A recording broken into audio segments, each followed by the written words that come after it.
بسم اللہ الرحمن الرحیم۔ عقیدہ توحید کا بہت روشن پیغام ہے۔ ماہ مبارک رمضان مرحوم و مغفور کا عنوان چہلم، اور آج سبت اکبر مصطفیٰ صلی اللہ علیہ وآلہ وسلم نبی مکرم کے بڑے بیٹے کی آمد ہے۔ بلکہ میں اور سادات سے توجہ چاہوں گا، کائنات میں پہلے سید کی آمد ہے۔ قرآن کی زبان میں نبی کے دو بیٹے ہیں۔ قرآن نے نبی کے بیٹوں کا تذکرہ کیا ہے۔ فَمَنْ حَاجَّكَ فِيهِ مِنْ بَعْدِ مَا جَاءَكَ مِنَ الْعِلْمِ فَقُلْ تَعَالُوا نَدْعُوا أَبْنَاءَنَا وَأَبْنَاءَكُمْ۔ یہ آیہ مباہلہ سورہ نساء۔ اے میرے حبیب، جو علم آ جانے کے بعد بھی کٹ حجتی کریں، زدم زدہ کریں، بحثم بحثی کریں، اللہ علم کے آگے علم چاہتا ہے۔ علم کو جو نہیں مانتا اسے زدی بولتا ہے۔ زدی وہ ہوتا ہے کہ جو علم کے آگے علم نہ رکھتا ہو۔ ماہ رمضان ہے، قرآن کی عظمت پر ایک جملہ کہنے کا دل کر رہا ہے۔ اللہ نے اپنے علم کو فن میں ڈھال کر بھیجا ہے۔ اللہ نے اپنے علم کو قرآن کی شکل میں ادبیات کا شاہکار بنا کے بھیجا ہے۔ قرآن والوں کے خلاف سازشیں مت کرو، قرآن جیسا ایک سورہ لکھ لاؤ۔ قرآن کے 114 سورے ہیں۔ 114 تو بڑا میدان ہے بھائی۔ اگر یہ ایک ہی سورہ ہوتا اور اللہ کہتا ہے ایک سورہ ہے، اس کے مقابلے میں ایک سورہ لے آؤ، تو شاید میدان چھوٹا پڑ جاتا۔ 114 سورے تو بہت ہوتے ہیں، اور سب سے بڑا سورہ تو 200 آیات پر سے زیادہ کی آیات ہیں، اور سب سے چھوٹا سورہ تو 3 آیتوں پر ہے۔ تو اللہ نے تو فاتو بسورۃ من مثلہ کہہ کر بڑا میدان دے دیا کہ تم اس جیسا ایک سورہ لے آؤ۔ تو قرآن کا سب سے چھوٹا سورہ سورہ کوثر ہے۔ اللہ مرحوم کوثر زیدی صاحب کے درجات کو بلند فرمائے۔ قرآن کا سب سے چھوٹا سورہ سورہ کوثر ہے، مگر دل کر رہا ہے شاہ صاحب، جو قرآن کا سب سے چھوٹا سورہ ہے نا، قرآن کی حفاظت کا سب سے بڑا سامان ہے۔ سورہ کوثر سب سے چھوٹا سورہ ہے اور قرآن کی حفاظت کا سب سے بڑا سامان ہے۔ میں ان بچوں جوانوں سے کہہ رہا ہوں، کسی کو چھوٹا دیکھ کر اسے حقیر نہ جاننا، اور کسی کو لمبا چوڑا دیکھ کر اسے امیر مت ماننا۔ بڑی گاڑی سے اترنے والا امیر نہیں ہوتا، سائیکل والا ذلیل نہیں ہوتا۔ یہ جگہ جہاں میں اور آپ بیٹھے ہیں، میرے سنی شیعہ بھائی بیٹھے ہیں، عمار سے اور عمار کے بھائی رضی سے اور اس فیملی سے تعزیت اور تسلیت پیش کرنے کے لیے سبھی آئے ہوئے ہیں نا۔ اور یہی تو حسن ہے اس ذکر میں کہ شیعہ ذکر اہل بیت کے مالک تو نہیں ہے۔ شیعہ ذکر اہل بیت کے مالک نہیں ہے، نوکر ہیں، اور نوکروں کو اپنی اوقات میں رہنا چاہیے، مالک کے مہمانوں کا خیال کرنا چاہیے۔ یہ دعاؤں کا مہینہ ہے، یہ قبولیت اعمال کا مہینہ ہے۔ خاص اللہ نے اعلانات کیے ہوئے ہیں۔ یہ خاص پیکج کا دورہ نہیں ہے۔ عید کے بعد پیکج ختم ہو جائے گا۔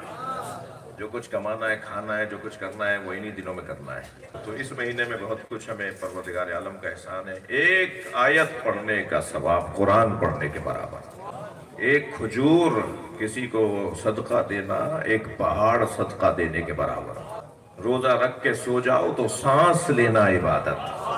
یا ایھا الناس قد اقبل الیکم شہر اللہ بالبرکۃ والرحمۃ والمغفرہ۔ نبی فرما رہے ہیں لوگوں سے، اللہ کا مہینہ آ رہا ہے، الذی دعیتم فیہ الی ضیافۃ اللہ۔ اس مہینے میں اللہ نے تمہیں مہمانی پر بلایا ہے۔ دقت چاہوں گا آپ سے، آپ کسی کو بلا کر کھانا کھلاتے ہیں یا بھوکا مارتے ہیں؟ آپ جب کسی کو دعوت پر بلاتے ہیں تو دسترخوان اپنی حیثیت کے مطابق بچھاتے ہیں نا، ہر طرح کے کھانے رکھ دیتے ہیں نا جو آپ رکھ سکتے ہیں۔ نبی فرما رہے ہیں اللہ نے تمہیں دعوت پر بلایا ہے۔ سرکار فرما رہے ہیں کہ اس مہینے میں اللہ نے تمہیں دعوت پر بلایا ہے، اور اللہ نے دعوت پر بلا کے کہا کہ جو سال بھر میں پانی پینا حلال تھا اب حرام، جو سال بھر میں روٹی کھانا حلال تھا وہ اب حرام، یعنی جو ساری زندگی حلال وہ ماہ رمضان میں حرام۔ یا اللہ تو نے تو دعوت پر بلایا تھا۔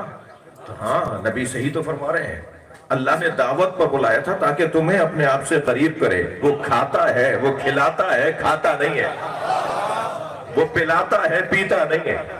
اس مہینے میں اللہ ہماری روح کو مضبوط بنانا چاہتا ہے، ہماری روح کو طاقتور بنانا چاہتا ہے، ہمارے اعصاب کو مضبوط بنانا چاہتا ہے۔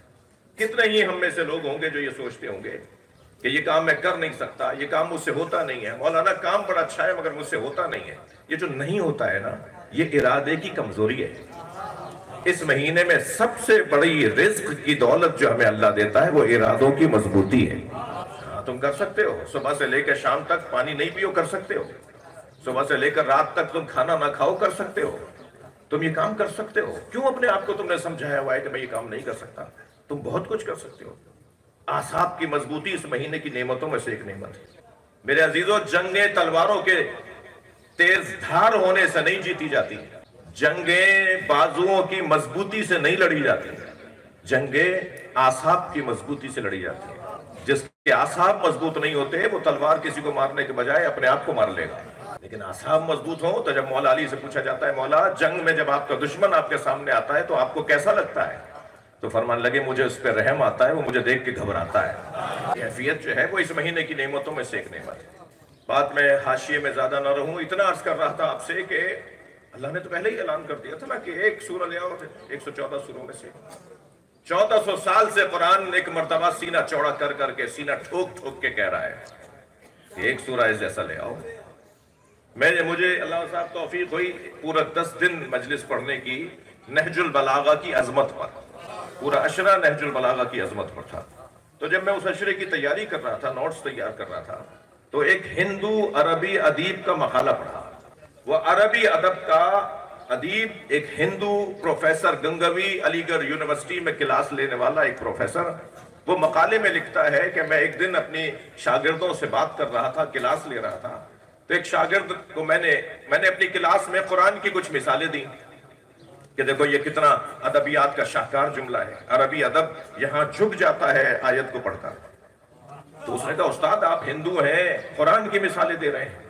تو کہنے لگے بیٹا قرآن ادبیات کا شاہکار ہے، عربی ادب کا سب سے بڑا عنوان اور مثال اگر کوئی ہے تو وہ عربی ادب میں قرآن ہے۔ اللہ نے بھی آرٹ میں ڈھال کر اپنا کلام نازل کیا ہے۔ مذہبوں کو مذہب مٹا دیں گے مگر فن کو مٹانے کے لیے فن چاہیے، یا تو فن اتنا بڑا لے کر آؤ جو قرآن کا مقابلہ کر سکو۔ تو پروفیسر کہتے ہیں کہ میں نے مثال دی کو، مثلا قرآن سورہ مبارکہ یوسف کے اندر آپ ذرا غور تو کریں کیا اللہ نے کیسے کیسے الفاظ کو قرآن میں نازل کیا ہے۔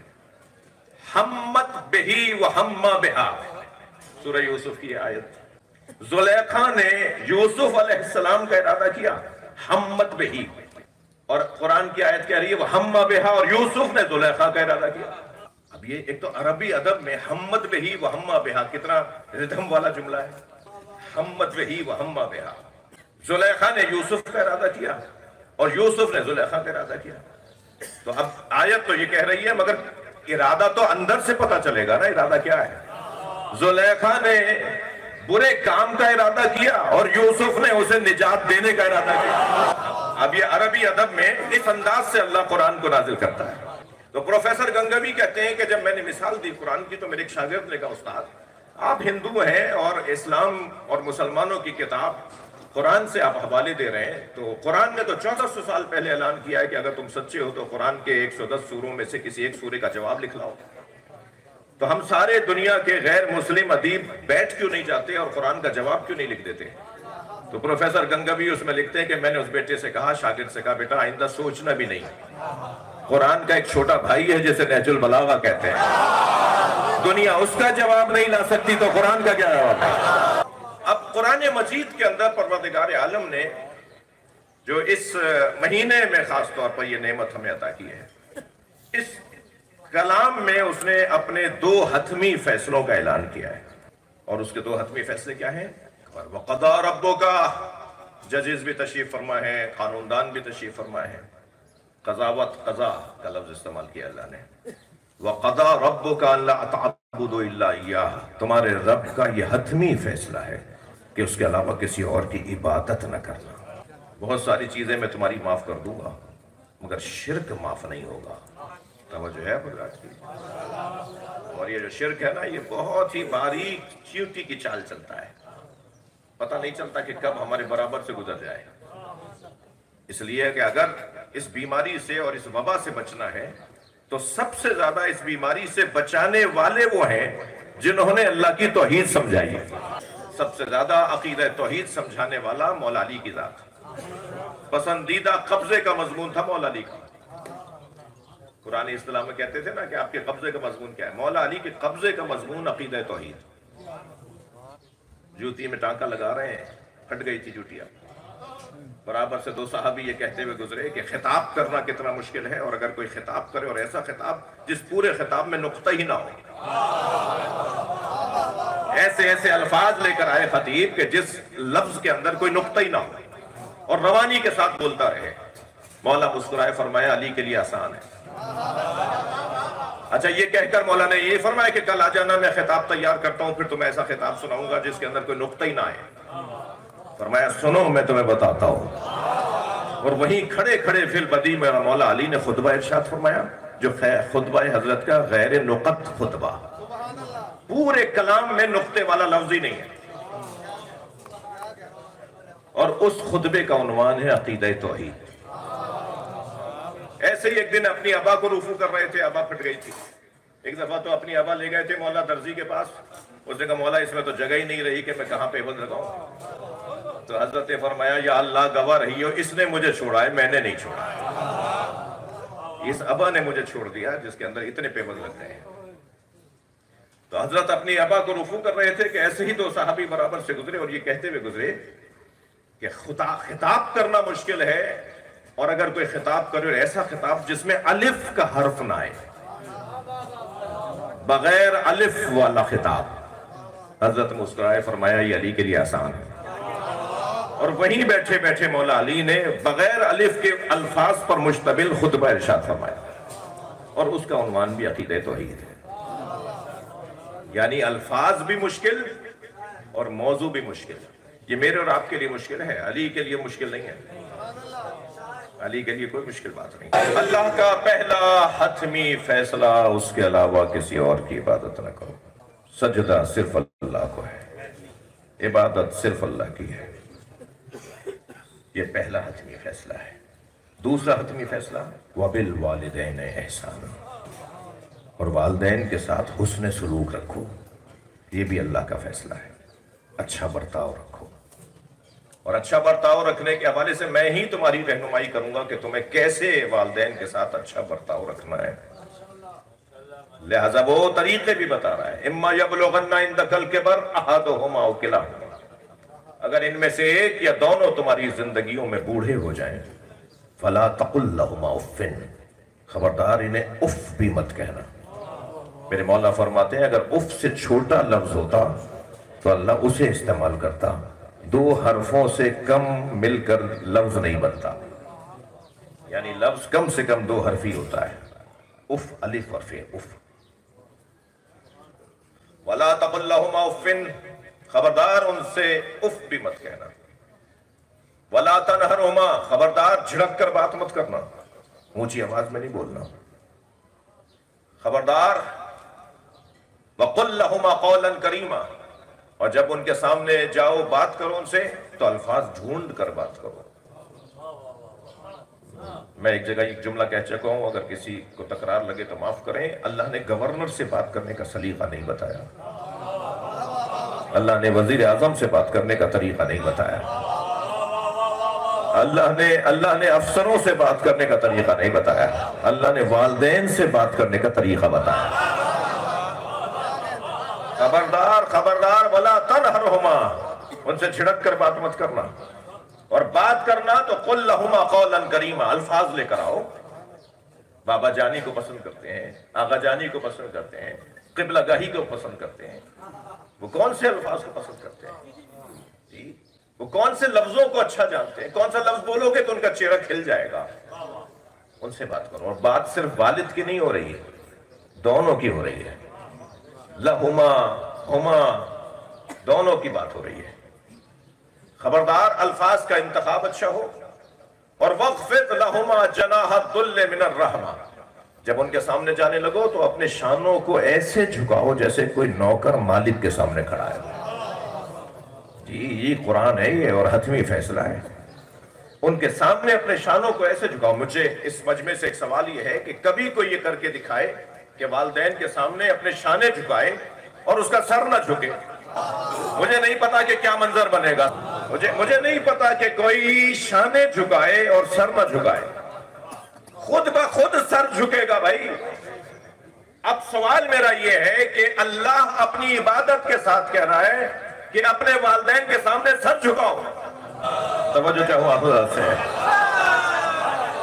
شرعی طور پر بالغ اولاد کے ماں باپ ذمہ دار نہیں ہیں۔ یہ سرکار نے کیوں فرمایا انا و علی ابوا ھذہ الامہ، میں اور علی اس امت کے دو باپ ہیں؟ اس لیے کہ نبی کی 63 برس کی زندگی میں تنزیل کی بنیاد پر تو مسلمانوں کو پیغامات ملے، مسلمانوں کی تربیت ہوئی تنزیل کی بنیاد پر، مگر تعویل کی بنیاد پر مسلمانوں کو علی کی ضرورت تھی۔ خود سرکار نے فرمایا انا اقاتل علی التنزیل یا علی انت تقاتل علی التعویل۔ قرآن کا تو ایک تعویل بھی ہے، تنزیل بھی ہے نا، قرآن کے تو دو پہلو ہیں نا، تنزیل اور تعویل۔ تو تنزیل کی بنیاد پر تو میں جنگ لڑ رہا ہوں، جہاد کر رہا ہوں، میں پیغام دے رہا ہوں، میں تبلیغ کر رہا ہوں، مگر علی میرے بعد تم قرآن کی تعویل کے مطابق زندگی گزارو گے۔ تو امت کو تو دونوں چیزیں چاہیے۔ سرکار فرما رہے ہیں کہ میں اور علی اس امت کے دو باپ ہیں۔ 63 برس کی نبوی زندگی میں امت بڑی ضرور ہو گئی تھی، بالغ نہیں ہوئی۔ بالغ کرنے کے لیے اسے تمام تر پیغامات قرآنی سمجھانے کے لیے اسے نبی مکرم علی کو چھوڑ کر گئے۔ توجہ کر لیا آپ نے؟ ایک سبب تو موٹا سا یہی ہے، اور ایک اور سبب بھی ہو سکتا ہے۔